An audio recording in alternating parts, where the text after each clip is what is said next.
Talk about this is Republican Senator Pat Toomey of Pennsylvania. He's the former president of the Club for Growth.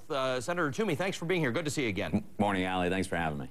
Senator Toomey, you come from a background where you have strongly believed that increased taxes hurt the economy. Right. So you are not somebody who is likely going to support tax increases in a deal to increase the debt ceiling. But you have said that you think the debt ceiling should be increased.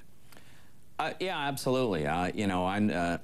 Certainly, it's not something that I enjoy, but the fact is we've gotten to the point where we borrow so much money that if we didn't raise the debt limit, then the sudden cut in spending that would be required would be very disruptive. So I think it's very important that we change the course that we're on, that we make real cuts in spending, and that we have structural reform, of which kind my preference would be a balanced budget amendment to the Constitution. I would definitely be willing to be flexible and negotiate exactly what that would look like, how we would get to a balanced budget. All right, but I think that's an important part of raising the debt. Right, and the fact is a balanced budget amendment would be a long process, longer than this process would be. So that's something we have to consider as a discussion a little bit later. But at this point, I know you're working off the same figures we largely are. If we hit the debt ceiling, about 40% of our government spending would stop. That's got to be worse for the economy than closing some tax loopholes, wouldn't you say? No. I think the most important thing for the economy is getting us on a sustainable fiscal path. We have seen what's happening on the periphery of Europe to countries that just refuse to grapple with this problem. And raising taxes a little bit here and there, or a lot, is going to do some harm to the economy, and it's not going to solve the underlying problem. So, the other thing to consider, if we haven't raised the debt limit by August 2nd, and I think more likely than not we probably will, but I think there's an increasing chance that we won't. If we don't, we'll almost certainly raise it very shortly thereafter, because the political pressure will be enormous to raise it at that point. So my legislation is designed to deal with the possibility that we might have that interim period.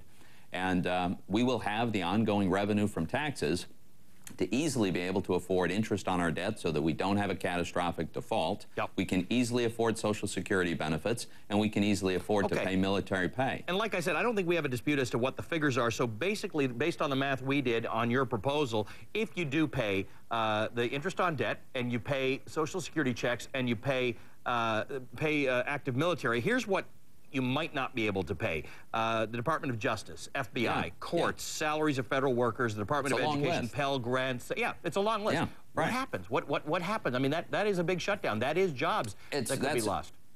Look, there would be a partial government shutdown. Those payments would be delayed until this were resolved. My guess is it would be resolved in a matter of days. And I'm not advocating this. I'm not suggesting that it's a good idea to go ahead down this road. But what I am suggesting is that none of us can guarantee that there's going to be an agreement that raises the debt ceiling by August 2nd. And since we can't guarantee that outcome, we ought to have a plan B. And a plan B, the administration is quietly making phone calls, according to published reports, to big banks that they won't default on our debt. Well, that's fine, but how about sharing that with the American people so that they can have that comfort? Senator Toomey, you and I have talked for years on this, and I know that you come from a place of wanting financial responsibility, but I want you to react to this letter from Treasury Secretary Geithner from February 3rd, where he says a homeowner could decide to prioritize and continue paying monthly mortgage payments while opting to cease paying other obligations like car payments, insurance premiums, student loan and credit card payments, utilities, and so forth. Although the mortgage would get paid, the damage to that homeowner's creditworthiness would be severe. Your reaction to that? Well, I think the Treasury Secretary is a little bit confused about what constitutes debt. So in his list of things that perhaps the homeowner wouldn't pay, he includes credit cards and student loans and the kinds of things that obviously do constitute debt. He has predicted great financial catastrophe if we default on our debt.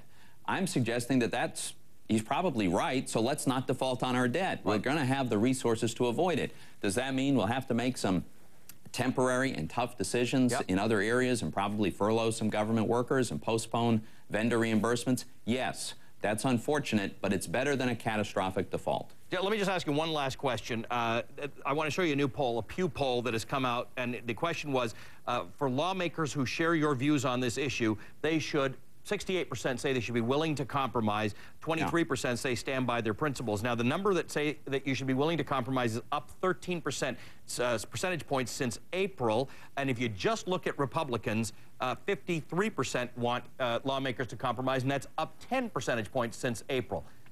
How do you read that? Look, I think people want us to get this resolved. They want a solution, and so do I. And the solution that I think is laying on the table, available to be had, is for the president to join us and say, you know what, it does make sense to put us on a path to a balanced budget. Now, how quickly we get there, what we cut to get there, whether we reform the tax code as part of that process, all of those things, we all ought to be flexible and be willing to negotiate. But I think the country desperately needs to have a sustainable fiscal path. A goal of getting to a balanced budget is not very radical. A Democratic president named Bill Clinton embraced that goal, and with the Republican Congress, achieved that goal. And so what some of us are saying is, why can't we strive for that now? Why can't we fix this so that we can have a strong economy and the job growth we need? All right, keep a good level tone in the conversation, Senator Toomey. We're hoping for that to continue. Senator Pat Toomey, Republican of Pennsylvania.